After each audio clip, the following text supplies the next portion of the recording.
Hello and अस्सलाम वालेकुम। मैं हूं एजाज़ सैयद उमर चीमा के हमरा प्रोग्राम टॉक शॉक में। आज के टॉक शॉक में हम कुछ अहम मौज़ूआत पर गुफ्तगू करेंगे। कुछ रवायती जो करंट अफेयर्स हैं उन पर भी बात होगी और करंट अफेयर से हट के भी कुछ बातें होंगी। सबसे पहले हम फैज़ाबाद धरना कमीशन के ऊपर बात करेंगे। आपको पता है कि सुप्रीम कोर्ट ऑफ पाकिस्तान ने एक समाअत की थी जिसके बाद एक नोटिफाई हुआ है कमीशन। उस कमीशन का पहला इजलास हुआ है, उसमें क्या हुआ है उसके ऊपर बात होगी। दूसरे नंबर पे हम बात करेंगे बच्चों का आलमी दिन है और बच्चों के आलमी दिन के हवाले से एक डिस्कशन तो होगी लेकिन चकवाल में कुछ एक अफसोसनाक वाक़या पेश आया है बच्चों के हवाले से, उसके ऊपर बात होगी। तीसरे नंबर पर आज़ाद कश्मीर कौंसिल के जो मुलाजमीन हैं उनकी तनख्वाहें अदा नहीं की जा रही, उसके हवाले से थोड़ी सी गुफ्तगू। और चौथे नंबर पे पाकिस्तान में जो मेडिकल कॉलेजेस हैं, मेडिकल के इदारे हैं, उनका अलग बोर्ड ना होने की वजह से क्या मसाइल पैदा हो रहे हैं, उस पर भी थोड़ी सी मुख्तसर सी गुफ्तगू करेंगे। उमर चीमा से बात का आगाज़ करते हैं। चीमा साहब, आप मेरे ख्याल में कहीं से आ रहे हैं या घर से ही आए हैं अभी? नहीं, मैं आ रहा हूँ कहीं से। तो बताएं ना, खबर क्या है? खबर आप एजेंडे में पहले नंबर पे तो वही है जिधर से आप आ रहे हैं। अच्छा अच्छा, मामला ये है कि आपको पता है कि एक 3 रुकनी कमीशन जो है वो नोटिफाई हो गया हुआ है और अख्तर शाह DIG हैं और खैबर पख्तूनख्वा से इनका ताल्लुक़ है। मज़ामीन भी लिखते रहते हैं मुख्तलिफ़ अंग्रेज़ी अखबारों में, होम सेक्रेटरी रहे हैं। वो इस कमीशन के सरबराह हैं। धरना फैज़ाबाद का 2017 वाला जिसमें तहरीक लब्बैक जो है वो आई थी और उस धरने के साथ आपको पता है जनरल फैज़ हमीद ने एक मुआहदा किया था जो तहरीरी तौर पे था। उस हवाले से इसने तहकीकात का आगाज़ करना है। इस कमीशन के जो मजमूई तौर पे 3 मेंबर हैं, एक तो अख्तर अली शाह साहब हैं, दूसरे नंबर पे यहाँ पर ताहिर आलम थे, फॉर्मर IG थे इस्लामाबाद के, वो हैं। तीसरे नंबर पर खुशहाल ख़ान हैं, एक एडिशनल सेक्रेटरी हैं वजारत दाखिला के, वो हैं। तो जो ताहिर आलम हैं वो तो लाहौर में हैं, उनकी वालदा बड़ी सख्त बीमार हैं तो वो तो मीटिंग अटेंड नहीं कर सके। लेकिन ये जो बाकी 2 मेंबर्स हैं इन्होंने पहली फॉर्मल मीटिंग की है। इससे पहले एक इनफॉर्मल मीटिंग इनकी हो चुकी है। तो पहली फॉर्मल मीटिंग में एक तो ये है कि ये तमाम इंतज़ामी अफसरों को बुला रहे हैं, जितने भी इंतज़ामी अफसर हैं। मिसाल के तौर पे उस वक्त के IG को बुला रहे हैं, ये उस वक्त के डिप्टी कमिश्नर इस्लामाबाद को बुला रहे हैं, रावलपिंडी के डिप्टी कमिश्नर और रावलपिंडी पुलिस के जो सीनियर अफसर्स हैं उनको बुला रहे हैं। पहला आगाज़ इन्होंने ये किया। इन्होंने करना क्या है वैसे? इनका टर्म्स ऑफ रेफरेंस, हाँ TOR, इसका टर्म्स ऑफ रेफरेंस कहते हैं कि इनके कमीशन का स्कोप क्या है, इनकी ज़िम्मेदारी क्या है। 2 बुनियादी बातें कि इन्होंने पहले तो सर्टन करना है कि ये धरना क्यों हुआ था, उसका मुआहदा कैसे हुआ था, लैप्स क्या हुए थे और उसकी ज़िम्मेदारी भी फिक्स करनी है। ये इसका मजमूई तौर पे टर्म्स ऑफ रेफरेंस इसके स्कोप ये है। एक तो ये इन्होंने किया कि ये पहले सिविल इंतज़ामी अफसरान को बुला रहे हैं, साथ ही साथ इस धरना के वाले से जो इंक्वायरियाँ हुई हैं, अगर हुई हैं, ये मिसाल के तौर पे IB से भी रब्ता कर रहे हैं, बाकी इदारों से भी रब्ता कर रहे हैं, सिविल इंतज़ामिया से भी रब्ता कर रहे हैं, अगर कोई इंक्वायरी हुई है तो वो हमें दें। सही है।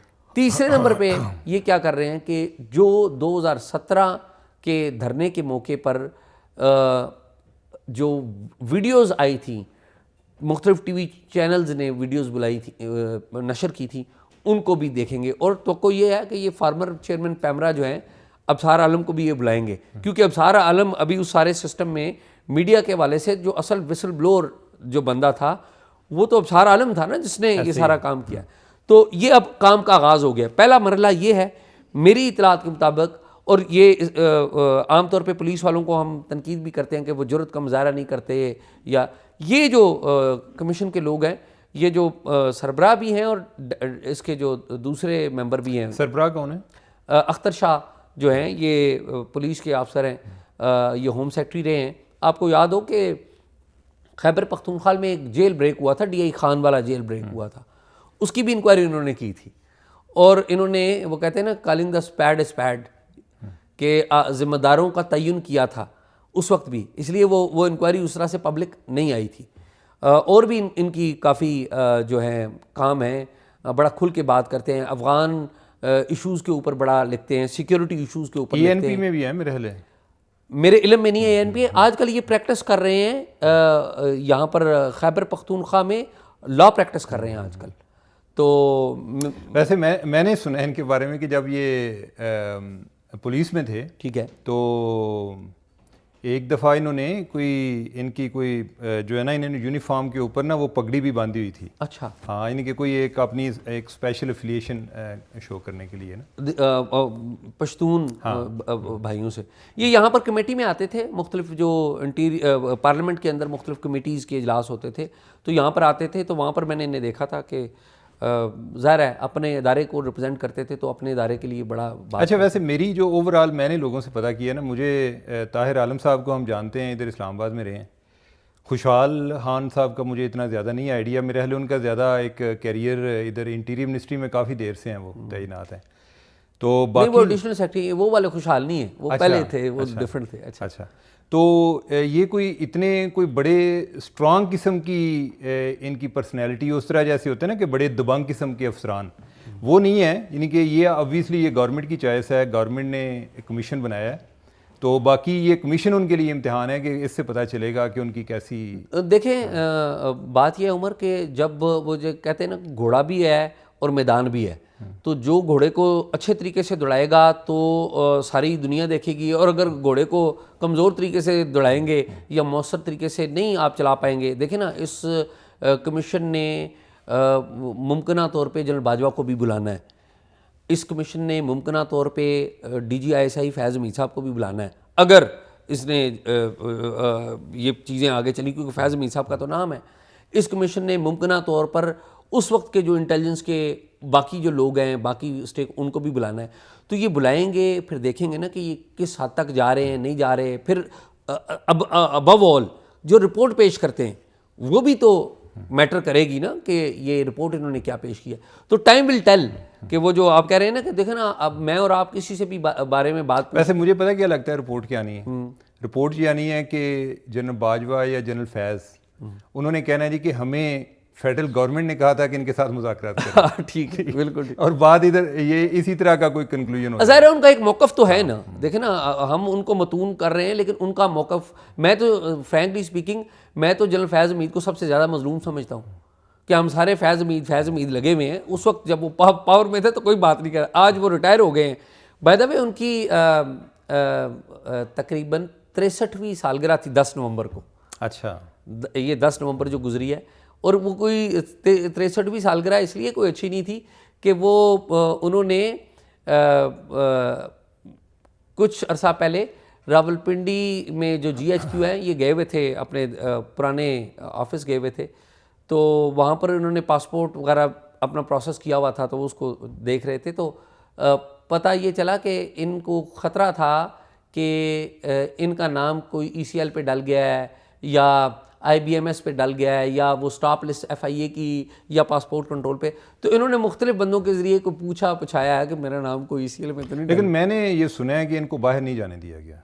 ये बाहर जाना चाह रहे थे, अमेरिका जाना चाह रहे थे, लेकिन इनको नहीं जाने दिया। अच्छा, वो तो देखे ना, हो सकता है बात का ये भी है ना कि आप वैसे ही इतने अंडर वॉच हैं कि आपका नाम उधर नहीं है, लेकिन आपकी मूवमेंट जो है वो एक 24 आवर मॉनिटर हो रही है। अगर कोई इस तरह की एक्टिविटी है तो हो सकता है कि इनको पहले बता दिया गया हो, लेकिन ये है कि उनको वो जाना चाह रहे थे, कोई अमेरिका के हवाले से उनकी कोई इतला थी। मुमकिन है वो बाहर जाना चाहते हो, लेकिन उन्होंने अभी तक अमेरिका का वीज़ा अप्लाई नहीं किया। अच्छा, हाँ, अमेरिका का वीज़ा अप्लाई करेंगे तो तब ना।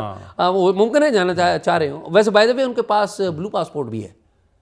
नहीं तो ब्लू पासपोर्ट कितनी देर रहता है? वो जो रिटायर्ड लेफ्टिनेंट जनरल है उनके पास रहता है, उन्होंने एक और पासपोर्ट भी बनाया है। नहीं, लेकिन ये होगा ना कि कुछ 6 माह के लिए रहता होगा। नहीं, मेरी इतला हमेशा के लिए, मेरा नहीं ख्याल हमेशा के लिए जो नहीं रख सकते। ग्रेड 22 के जो यही है ना डिप्लोमेटिक पासपोर्ट।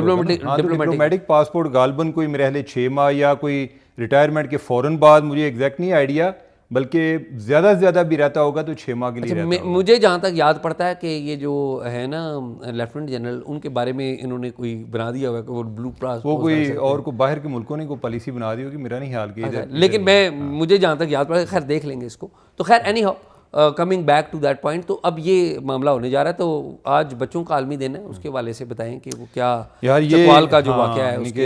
एक तो बच्चों का आलमी दिन है, और हमारे यहाँ बच्चे जो हैं वो बड़े निगलेक्टेड भी हैं। कोई उनको इधर ज़्यादा एक पैदाइश पर सारा फोकस है, तरबियत पर नहीं है कि उनका मुस्तकबिल क्या होगा, वो हम इतना परेशान दिखाई नहीं देते।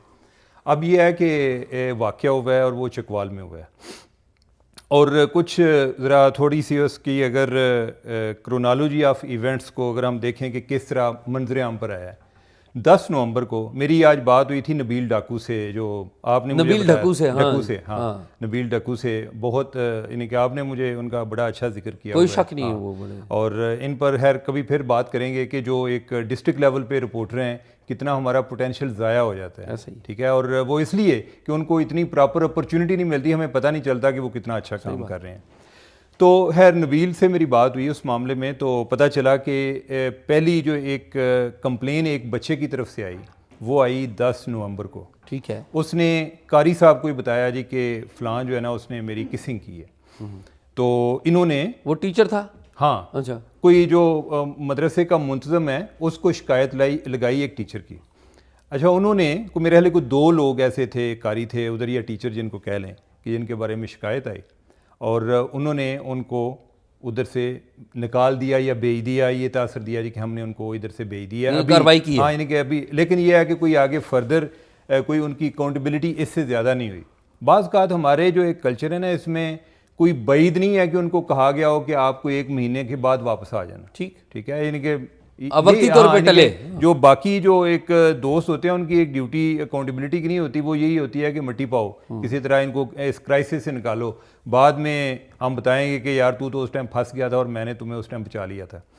अब यह है कि उसके बाद ये जो जुमा गुजरा है, एक लड़का है, उसका वालिद जो कि एक सिक्योरिटी गार्ड है, वो कोई एक रिटायर्ड फ़ौजी है और उधर चकवाल शहर में की सिक्योरिटी गार्ड है, तो वो अपने बेटे के पास आया उसको मिलने के लिए। ये जो मदरसा है ये भी चकवाल शहर में है, तो बेटे को मिलने आया, कोई उसके लिए फ़्रूट लेकर आया। बेटा जो है वो उससे रोता हुआ उसके गले लग गया। उसने कहा कि बाबा मुझे इधर से ले जाएं, ये हमारे साथ जिनसी ज़्यादती करते हैं। तो वो इस चीज़ पे बड़ा परेशान हुआ। उसने अपने भाई से बात की, भाई उसका कहीं पुलिस में है, तो वो आगे डीपीओ के पास चले गए। डीपीओ जो हैं चकवाल के, वो उनको साथ लेकर उस मदरसे में चले गए। अब पता ये चला कि इस तरह के जो कोई विक्टिम हैं वो कोई 15 लड़के हैं, जिनमें से कोई जो 5 हैं उनके वालिदैन ने दरख्वास्त दी है। 15 में से 5 के वालिदैन ने दरख्वास्त दी है। एक जो बच्चा है उसके वालिदैन अभी ट्रेस नहीं हुए या वो आए नहीं हैं। जो 9 हैं, जो 9 के वालिदैन उन्होंने कहा जी कि हमने दरख्वास्त नहीं देनी। हमारे यहाँ एक बड़ा अनफॉर्चुनेटली एक ये सोशल स्टिग्मा भी बन जाता है जी कि अब हम क्या लोगों को बताएंगे, मुंह क्या दिखाएंगे। हाँ, मुंह क्या दिखाएंगे। अच्छा, जब उनका आगे उन्होंने देखा, पता चला कि ये जो 5 लड़के थे ना, 5 थे या ज़्यादा थे, कि जिनके बॉडी पर उसने कुछ चाकू से जेड बनाया हुआ था, यानी कि अपने एक तरह के निशान छोड़ा हुआ था उसका, कोई जो ये जो सिग्नेचर है, हाँ, यानी कि उस कोई जिशान टाइप इस तरह का नाम था उस टीचर का ना।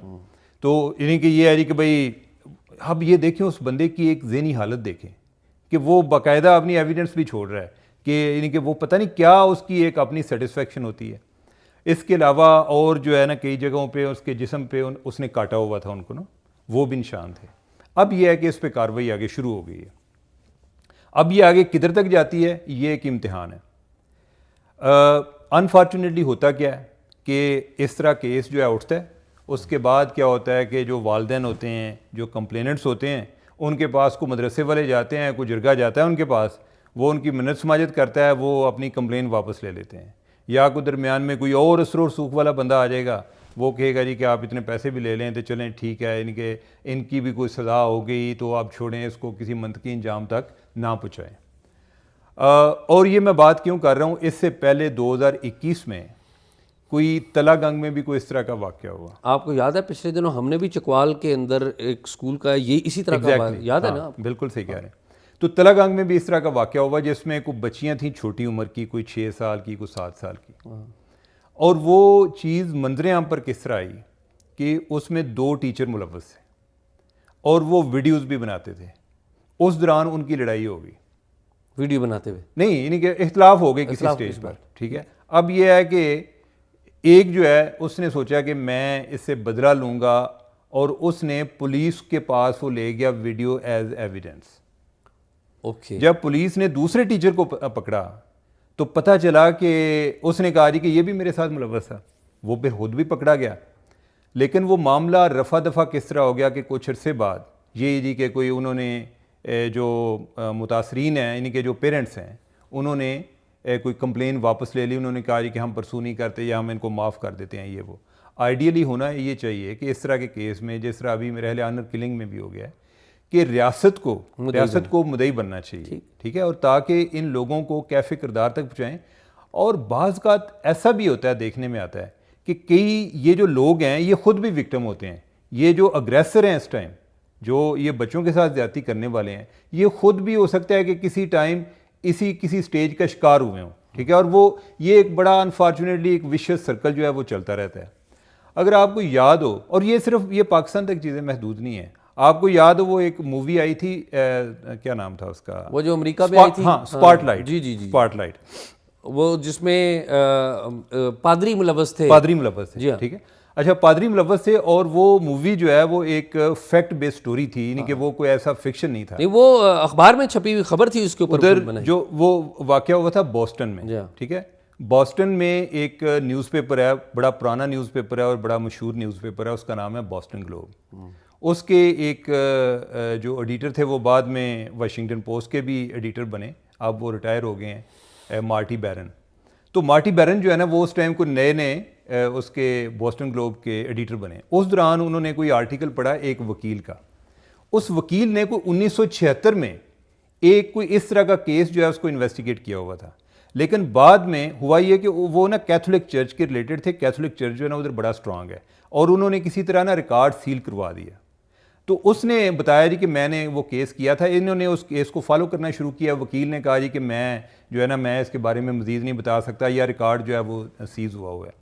वो बाद में 9/11 वाला वाक़या हो गया। 9/11 के बाद दोबारा इन्होंने उस पर इन्वेस्टिगेशन शुरू कर दी, और कोई तकरीबन 1 साल इन्वेस्टिगेशन करने के बाद वो इस नतीजे पे पहुंचे। इन्होंने कोई 40 के करीब को केस डिस्कवर किए कि जिसमें बाकायदा एविडेंस के साथ, जिसमें वो इस्टेब्लिश कर सकते थे कि किस तरह पादरी जो है ये जिनसी ज़्यादती के इल्ज़ाम जो ये फेल है इसमें मुलव्वस है। बाद में जब उनकी स्टोरी छपी तो तकरीबन कोई 250 केसेस और सामने आ गए, और इस पर उनको बड़ा एक जो अमेरिका का सबसे बड़ा एक अवार्ड है जर्नलिज्म के हवाले से, पब्लिक सर्विस की कैटेगरी में उन्हें अवार्ड मिला 2003 में, और 2015 में जाके ये मूवी बनी। अब ये है कि इस तरह की चीज़ें, होता ये है कि हमारे यहाँ चीज़ों को दबाने की आदत है, और दबाने से अनफॉर्चुनेटली चीज़ें बेहतर नहीं होती। मुझे हमारे एक कोलीग हैं महताब हैदर साहब, तो उनकी मुझे एक बात बड़ी याद आती है। वो कहते हैं कि ये जो सच होता है ना, इस पे आमतौर पे ये भी एक एतराज़ होता है कि ये जो है इस टाइम बोलना मुनासिब नहीं है, ये फ़लाँ। तो वो कहते हैं जी कि अल्टीमेटली हो सकता है कि फ़ौरी तौर पर उसके को मुतासरीन काफ़ी हो जाएँ, लेकिन इवेंचुअली उसका ओवरऑल एक इंसानियत को फ़ायदा होता है। और इस्लाहात भी इसी तरह होती हैं, जब आपके पास आपको आइडिया हो कि इसका ये इस तरह का काम अगर मेरा पकड़ा गया तो इसमें माफ़ी नहीं है, तो फिर ही काम रोक सकते हैं। उसकी उम्र एक बहुत बड़ी वजह है। ये जो बात आपने की, मुझे पहले ये बताएं कि ये रिपोर्ट हुई है, मीडिया पे रिपोर्ट हुई है ये बात? आज रिपोर्ट हुई है। असल में कल उधर गए थे वो मोहसिन नकवी। अच्छा, हाँ, वज़ीर आला जो गए हुए थे। अच्छा, कल इसी तो नबील डक्कू ने रिपोर्ट की है, यानी कि उनकी ऑनलाइन एडिशन में। अच्छा। अब उमर, मसला क्या है इसमें, ये ऐसा क्यों होता है? उसकी वजह यह है कि हमारा जो पुलिस सिस्टम है वो बड़ा बोसीदा है। हम तो यहाँ पर बैठ के रोते हैं ना, आला अदालतों के ऊपर बात करते हैं, आप भी मेरा अब्बास भी करते रहे कि जी अदालतों में इंसाफ नहीं मिलता। यही बात है ना, या डिले हो जाता है। इंसाफ का जो पहला दरवाज़ा है ना, वो अदालत का दरवाज़ा नहीं है। इंसाफ का पहला दरवाज़ा थाने का दरवाज़ा है। ऐसे ही। और वहाँ पर सबसे पहले अगर किसी साइल ने आना है तो थाने के दरवाजे के ऊपर जो पुलिस वाला कांस्टेबल है, जिसे संतरी कहते हैं, वो पहले इंटरव्यू लेता है एक आम आदमी का कि उसे अंदर जाने देना है या नहीं देना। वो अंदर क्रॉस करता है, अगर जो कांस्टेबल है उसने इजाज़त दे दी तो वो अंदर जाता है। तो फिर दूसरा उसका इम्तहान होता है, वो होता है वहाँ पर बैठा हुआ थाने का मुहर्रर। वो मुहर्रर उसे फ़िल्टर करता है कि ये इसकी दरख्वास्त लेनी है या नहीं लेनी। फिर तीसरा होता है कि मुहर्रर ने रेफ़र करना होता है ड्यूटी अफसर को, जो भी सब इंस्पेक्टर लेवल का अफसर वहाँ पर ड्यूटी पे बैठा हुआ है, या ASI लेवल का अफसर, उसको। फिर वो अपना इम्तिहान लेता है। यानी कि आप सोचें इसी केस में कि एक बच्चा है, वो अपने वालिद के साथ या अपनी फैमिली के साथ जाता है, तो 3 जगहों पे उसे इंटरव्यू देना पड़ा। पहले उसने गेट पे दिया, फिर थाने में आके मुहर्रर को दिया, मुहर्रर ने ड्यूटी अफसर को दे दिया, फिर ड्यूटी अफसर ने भी उसको पास कर दिया। तो चौथी जगह है SHO, कि SHO ने अप्रूव करनी है FIR, उसकी अप्रूवल के बगैर FIR नहीं होती। फिर वो उधर भी जो है केस वो अपना कहानी सुनाता है। तो ये 4 जगह तो खाली थाने में हो गई। फिर इसके बाद पुलिस तफ्तीश करेगी, वो जिस तरीके से हमारे यहाँ विक्टिम जिसके साथ ज्यादती हो गई है उसकी केयर नहीं की जाती, उसको तंग किया जाता है, बाज़ का तो वो मेंटली जिस प्रोसेस में होता है उसको और तंग किया जाता है। फिर इस सारे प्रोसेस में भी चले जाएं तो जो मुखालिफ पार्टी है वो पुलिस को भी खरीदने की कोशिश करती है, सिफारिशें डालती है, फिर अदालत में जाता है, और फिर वो एक लंबा प्रोसेस, एविडेंस है नहीं है, एग्जामिनेशन, बयानों का रिकॉर्ड। तो ये जो मुश्किल है ना, जो सारी जो आप कह रहे हैं कि वो पीछे, वो वजह ये है एक कि लोग थाने कचहरी से डरते हैं।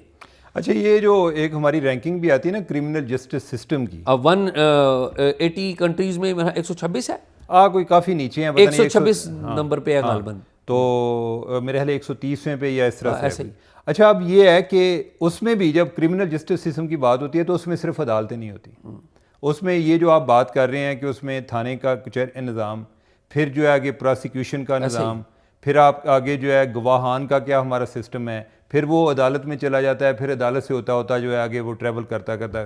तो एनीवे यानी कि ये एक बड़ा एक अफसोसनाक वाक़या है, और मेरा ख्याल है कि अगर हम बजाय इसके कि हम आए कुछ देर के बाद मातम करते रहें, तो अगर इसको एक इन लोगों को करार वाकई सज़ा मिले तो शायद इस तरीके से इस तरह के वाक़यात थम जाएं। अगर ज़रूरी नहीं कि वो बिल्कुल ज़ीरो पे आ जाएंगे, लेकिन काफ़ी कमी आ जाती है जब लोगों को पता होता है कि मैं अगर पकड़ा गया तो मैं बच नहीं पाऊँगा। बिल्कुल ठीक बात है।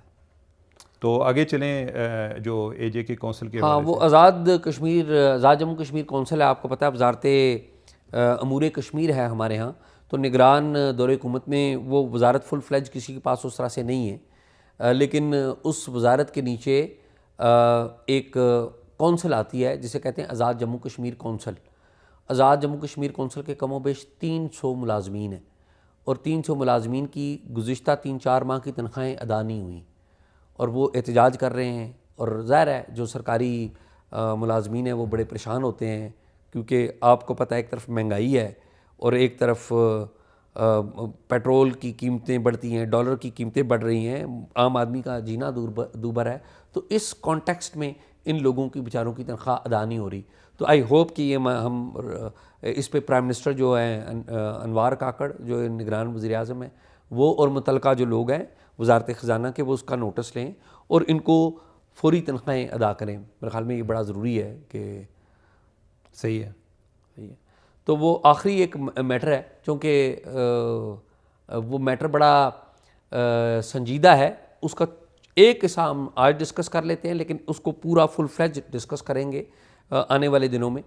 वो मामला ये है कि पाकिस्तान की जो मेडिकल के जो इदारे हैं, कॉलेजेस हैं मेडिकल के, जो आपको पता है तालीम देते हैं मेडिकल की, जिससे डॉक्टर बनते हैं एक मेडिकल की तालीम लेके। फिर अब रिसेंटली मेडिकल यूनिवर्सिटीज़ भी वो भी आ रही हैं। तो अब इंटरनेशनली बहुत सारे ऐसे मुल्क हैं, बिलखसूस मिडल ईस्ट के, सऊदी अरेबिया के और मुल्कों के, कि हमारी जो सर्टिफिकेशन है उसका एक प्रॉब्लम पैदा हो गया है कि हमारे यहाँ सर्टिफिकेशन का एक इदारा है कराची का, इस पे तफसील से बात करने की ज़रूरत है। वो इन तमाम जो मेडिकल के इदारे हैं उनकी निगरानी कर रहा है, जो कि नहीं करनी कानूनी तौर पे, और वैसे भी पूरी दुनिया में जो तरीक़ाकार है, इस रीजन में भी जिस तरीक़ाकार है, पड़ोस भारत में भी, तो होना ये चाहिए कि मेडिकल के जो इदारे हैं उनके अलग बोर्ड होना चाहिए, और उनकी अगर यूनिवर्सिटियाँ बन रही हैं तो उनका जो हायर एजुकेशन कमीशन में उनका एक अलग सिस्टम होना चाहिए। तो मेडिकल के जो इदारे हैं ये तो ये जो काउंसिल है मेडिकल एंड डेंटल काउंसिल, इसके साथ रजिस्टर्ड होते हैं? नहीं, वो रजिस्टर्ड होने वो एक अलग इशू है, लेकिन जो बच्चे पढ़ते हैं, जो डॉक्टर्स बनते हैं, उनकी रजिस्ट्रेशन के लिए बोर्ड्स नहीं है। जिस तरह मिसाल के तौर पे ये नहीं, लेकिन जो लड़का MBBS करता है वो भी उसी इदारे के पास रजिस्टर होता है। नहीं, वो MBBS करने के बाद रजिस्टर होता है ना, रजिस्ट्रेशन जो उसकी जिसकी इंटरनेशनल जो सर्टिफिकेशन है उसका अदारा नहीं है। लेकिन वो तो इंटरनेशनल अदारा को मेरे ख्याल 2-3 है, एक अमेरिका का है, एक ऑस्ट्रेलिया का है। वो अदारा इंटरनेशनल है, लेकिन देखें इंटरनेशनल जो सर्टिफिकेशन का तरीकाकार है ना उसके मुताबिक नहीं है ना। उसके एक तरीकाकार है ना कि आपके बोर्ड होने चाहिए, बोर्ड उसको जो भी सर्टिफिकेट देंगे, क्योंकि सर्टिफिकेट तो नहीं होगा, ये तो बाकायदा डिग्री होगी ना, तो डिप्लोमा तो नहीं है। ये जो ऑलरेडी मौजूद है वो डिप्लोमा को दे रहे हैं सर्टिफिकेशन, डिप्लोमा की सर्टिफिकेशन नहीं होती।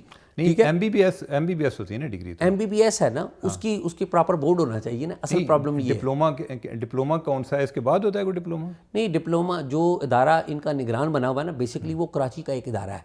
ठीक है, वो खुद डिप्लोमा देने का इदारा है। अच्छा, मिसाल के तौर पे मैं डिप्लोमा, मेरा इदारा डिप्लोमा देता है और मैं बाकी एमबीबीएस को सर्टिफिकेशन करता हूँ, तो ये तो नहीं हो सकता नहीं, वो कैसे कर सकते? तो ये दिस इज द क्वेश्चन। कौन सा अदारा है वो? अभी नाम मेरे जहन में नहीं है। अच्छा। ठीक है, तो वो ये प्रॉब्लम है। असल इशू जो है वो दायरे का, मैं इसलिए कह रहा था कि उसके ऊपर हम अलग से डिस्कशन है, वो लंबी डिस्कशन है। असल बात क्या है कि असल बात यह है कि यहाँ पर मेडिकल के बोर्ड्स नहीं हैं। आप मेडिकल के बोर्ड बन जाएं या हायर एजुकेशन कमीशन में अगर यूनिवर्सिटियाँ ये बन रही हैं, आपको पता है 6-7 यूनिवर्सिटियाँ खाली पंजाब में मेडिकल की मंजूर हुई हैं और कुछ बनी भी हैं। तो उनका हायर एजुकेशन सिस्टम में अलग सिस्टम हो तो इंटरनेशनल सतह पर जब पाकिस्तान के डॉक्टर्स आएंगे तो या उनकी रिक्वायरमेंट आएगी तो वो आसानी से आगे निकल जाएंगे। तो ये एक इशू है, इसके ऊपर आने वाले दिनों में तफसील से भी बात करेंगे। वो जिस कराची के अदारे के वाले से बात है उसके ऊपर बड़ा एक केस भी है लाहौर हाई कोर्ट में। अच्छा, तो उसके ऊपर फिर किसी टाइम पे बात करेंगे। तो मेरे ख्याल में आज का शो यही है। तो नाजरीन, आपने हमारा शो देखा है, उम्मीद है आपको पसंद आया होगा। हमें देखते रहिए और अपने जो कमेंट्स हैं वो भी देते रहिए। Thank you.